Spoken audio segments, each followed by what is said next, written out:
நிலைமை இன்னமும் மோசமாகவே இல்லை.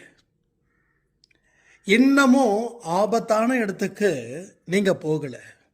அப்படின்னா என்ன அர்த்தம் தெரியுமா? இப்பொழுதும் நீங்க நினைச்சீங்கன்னா சாய்ப்பா உங்களிடம் வருவார், வந்து உங்க ஆபத்தை தடுப்பாரு. உங்க கண்கள்ல ஓடிக்கிட்டு இருக்கக்கூடிய கண்ணீரை நிறுத்துவாரு.